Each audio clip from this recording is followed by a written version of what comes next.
Class 10th के प्रश्नावली 3.2 को आज हल करेंगे। ये जो प्रश्नावली 3.2 है, ये पुराने वाले मैथमेटिक्स के अनुसार ये 3.3 में थे ये सभी प्रश्न। तो इसे हल करते हैं। 1 नंबर में है निम्नलिखित समीकरण युग्म को प्रतिस्थापन विधि से हल कीजिए। तो आइए ज्ञात करते हैं। सबसे पहले हम पहले प्रश्न को लिख लेंगे, जो मैंने लिख रखा है पहले से ही। अब इसे हल करेंगे प्रतिस्थापन विधि से।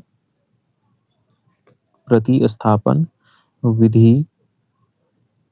तो सबसे पहले हम क्या करेंगे, प्रतिस्थापन का मतलब होता है स्थापित कर देना, विस्थापित कर देना किसी चर को, एक चर को। जैसे x + y = 14 है, तो हम क्या करेंगे, y को विस्थापित करके दूसरी तरफ लेकर चले जाएंगे। और हम जानते हैं जब भी बराबर के दूसरी तरफ कोई संख्या जाएगा या चर जाएगा तो चिन्ह बदल जाएगा। तो x बराबर हो जाएगा 14, ये समीकरण 1 था। अब इधर जाएगा तो 14 माइनस के y, ये हो जाएगा समीकरण 3। और अब करते हैं समीकरण 2 से x का मान निकालते हैं। तो x माइनस के y बराबर 4 है, यही है हमारे पास समीकरण 2। तो यदि हम इसे आगे हल करें तो x बराबर हो जाएगा 4 प्लस के y, ये हो जाएगा समीकरण 4। अब देखते हैं, हम यहाँ पर लिखेंगे। अब x का मान यहाँ पर 14 माइनस y है और यहाँ x का मान 4 प्लस y है। तो हम यहाँ लिखेंगे समीकरण 4 में समीकरण 3 का मान रखने पर तो हम रखते हैं। सबसे पहले देखते हैं समीकरण 4 में 3 का मान रखना है, यानी समीकरण 4 है x बराबर 4 प्लस के y। तो हम x का मान रख देंगे। x का मान समीकरण 3 में आया हुआ है 14 माइनस के y बराबर 4 प्लस के y।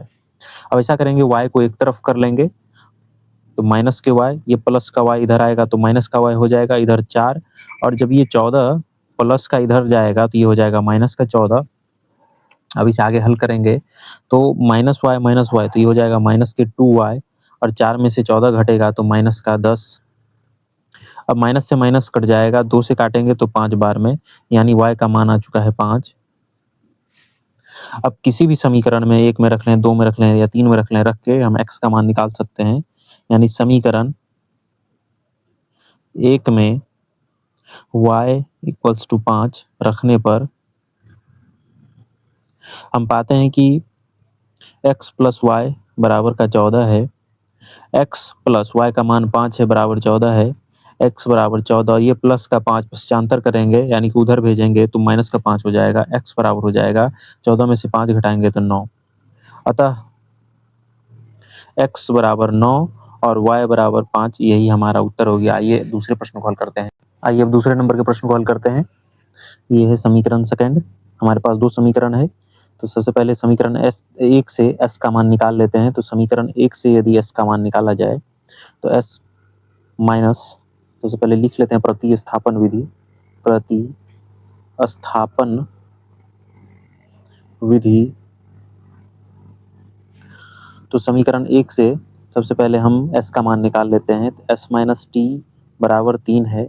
यहाँ से s के t को पश्चांतर करेंगे, यानी t को उधर भेजेंगे तो प्लस टी हो जाएगा। चूंकि इधर माइनस टी है तो ये हो गया समीकरण 3। अब आइए समीकरण दूसरे को हल करके आगे लिखते हैं। तो समीकरण दूसरा है, अगर हम लिखना चाहें तो यहाँ लिख सकते हैं s/3 प्लस t/2 बराबर के 6। अगर यहाँ पर हम एलसीएम ले लें तो ये हो जाएगा 6। तो यहाँ हो जाएगा 2s, क्योंकि 3 दूना 6, 2 से करेंगे तो 2s प्लस 2 तिया 6, 3 गुना t तो 3t बराबर के 6। अब यहाँ कुछ नहीं है तो बटा 1। जब दो भिन्न बराबर हो तो हम कोना कोनी गुना करते हैं, क्रॉस मल्टीप्लीकेशन। तो 2s प्लस 3t को 1 से गुना करेंगे तो ये 2s प्लस 3t हो जाएगा। और 6 से इसे गुना करेंगे तो 6 गुना 6 36 हो जाएगा। ये हो गया समीकरण 36। अब यहाँ से हम 2s, यहाँ से हम यदि s का मान निकालें तो 2s बराबर 36, ये 3t को इधर भेज देंगे तो माइनस का 3t। और s बराबर हो जाएगा 36 माइनस 3t बटा, ये 2 इधर गुना में है तो इधर बटे में हो जाएगा। ये समीकरण हो गया हमारा 4। अब समीकरण 4 में हम लिख सकते हैं समीकरण 4 में समीकरण 3 का मान रखने पर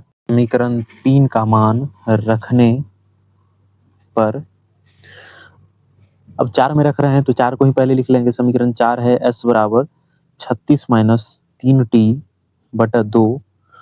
तो अब यहाँ पर हम रख लेंगे s का मान, चूंकि s का मान हम निकाल चुके हैं 3 प्लस टी बराबर 36 माइनस के 3t बटा 2। यहाँ कुछ नहीं है तो बटा 1 है, यहाँ बटा 2 है। अब जब दो भिन्न बराबर हो तो कोना कोनी गुना यानी क्रॉस मल्टीप्लीकेशन हम कर सकते हैं। तो आइए करते हैं, 2 से गुना करेंगे तो 2 तिया 6 प्लस 2 गुना टी तो 2t बराबर इसे 1 से गुना करेंगे तो 36 माइनस के 3t। अब यहाँ से टी वाले को एक तरफ कर लेते हैं, बिना टी वाले को एक तरफ, तो 2t, ये माइनस का 3t इधर आएगा तो प्लस का 3t बन जाएगा। बराबर के उधर 36 है, इसे हम इधर भेज देंगे तो माइनस का 6 हो जाएगा, क्योंकि ये प्लस है, यहाँ कुछ नहीं है तो प्लस है। अब इसे हल करेंगे तो ये हो जाएगा 2t प्लस 3t, ये हो जाएगा 5t बराबर 36 में से 6 घटाएंगे तो ये हो जाएगा 30। अब 5 इधर गुना में है, इधर जाएगा तो बटे में हो जाएगा, तो 30 बटा 5, 5 से काटेंगे तो 6 बार में टी का मान आ चुका है 6। अब किसी भी समीकरण में इस टी का मान रख देंगे तो हमारा एस का मान आ जाएगा। तो समीकरण हम 1 में ही रख लेते हैं, समीकरण यहाँ ही रख लेते हैं। समीकरण 1 में टी बराबर 6 रखने पर आप देख पाते हैं कि s माइनस टी बराबर 3 है, तो s माइनस के t का मान हमारे पास आ चुका है 6। तो ये हो जाएगा 3, s बराबर 3 प्लस का 6, क्योंकि माइनस का 6 जब बराबर को उधर जाएगा तो प्लस बन जाएगा, तो s बराबर हो जाएगा 3 प्लस 6 9। अतः हमारे पास हल होने के बाद s बराबर 9 और t बराबर 6 आ चुका है, यही हमारा उत्तर है। आइए अगले प्रश्न को, तीसरे नंबर के प्रश्न को हल करते हैं। तीसरे नंबर में समीकरण पहला दिया हुआ है 3x माइनस वाई बराबर 3, और जो समीकरण दूसरा दिया है ना, यदि इसमें से 3 हम सिर्फ कॉमन ले लें तो ये हो जाता है 3x, यहाँ से 3 कॉमन आ जाएगा तो सिर्फ बचेगा y बचेगा, और इसे हम 9 को लिख सकते हैं 3 गुना 3, और इसमें हम ये दोनों काट दें तो ये 3x माइनस के y बराबर 3 आ जाएगा।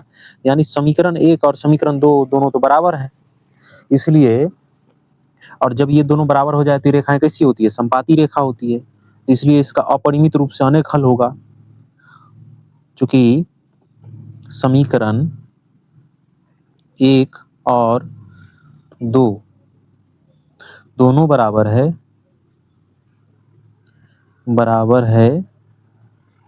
इसलिए इसके अपरिमित रूप से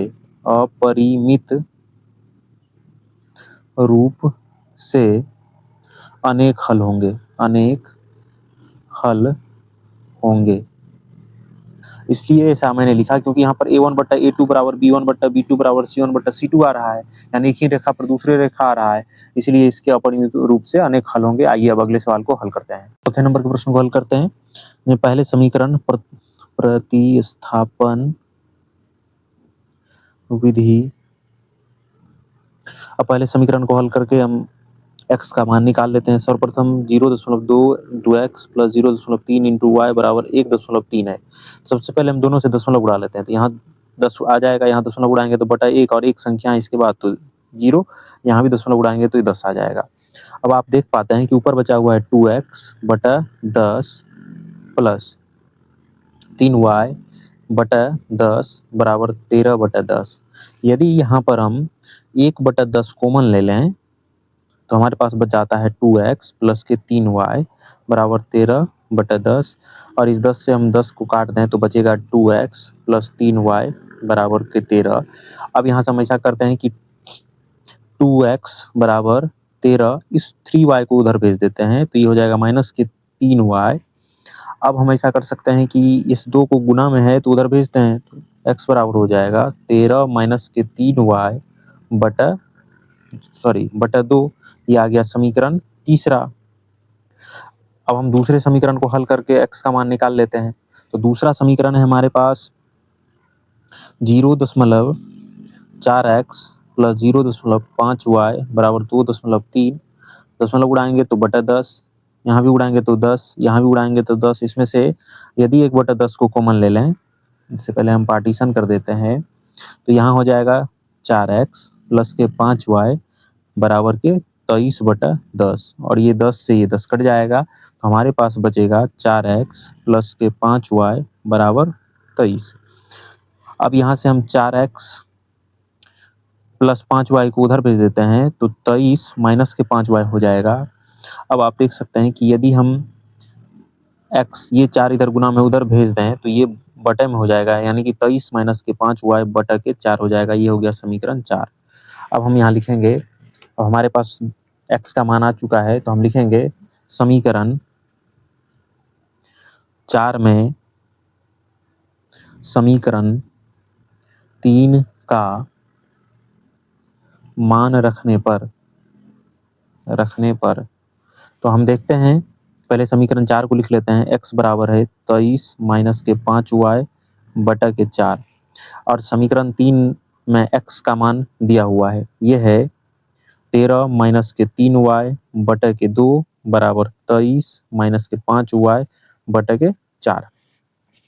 अब इसे यदि हल किया जाए तो हम देखते हैं कि दो भिन्न है और बराबर में है, तो कोना कोनी गुना कर सकते हैं, तो करते हैं हम सबसे पहले। तो 4 से गुना किया जाए, 13 चौके 52 हो जाएगा, माइनस के 3 चौके 12 y हो जाएगा बराबर 23 दूना 46। इस 2 से इसे करें तो माइनस का 10y, अब y वाले को एक तरफ कर लेते हैं, तो माइनस का 12y, ये माइनस का 10y इधर आएगा तो प्लस का 10y बराबर ये 46, और इस 52 को इधर ले आते हैं तो माइनस का 52। अब 10y में से 12y घटा देंगे तो माइनस का 2y बराबर 46 में से 52 घटाएंगे तो ये हो जाएगा माइनस का 6। इससे काट देंगे, माइनस से माइनस कट जाएगा, ये 2 इधर गुना में इधर आएगा तो बटे में, तो y बराबर हो जाएगा 6/2, काटेंगे तो 3, यानी कि y का मान आ चुका है 3। अब किसी भी समीकरण में हम इस y का मान रख देंगे। समीकरण 1 में y बराबर 3 रखने पर, तो रख देते हैं। समीकरण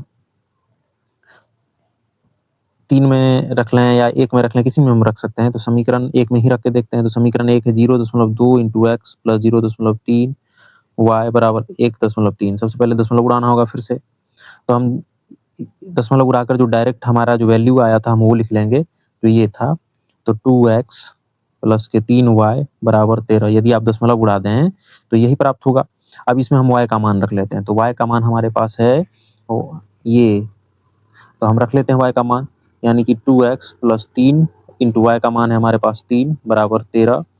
2x बराबर 13, ये 3 गुना 3 हो जाएगा 9, जब उधर भेजेंगे तो माइनस का 9, तो ये हो जाएगा 2x बराबर 13 में से 9 घटाएंगे तो ये हो जाएगा 4, और इस 2 को जब उधर भेजेंगे तो x बराबर 4 बटा हो जाएगा 2, 2 से काटेंगे तो 2 बार में, यानी x का मान आ जाएगा हमारा 2। अतः x बराबर आ चुका है 2 और y बराबर आ चुका है 3, यही है हमारा उत्तर। अब आइए अगले प्रश्न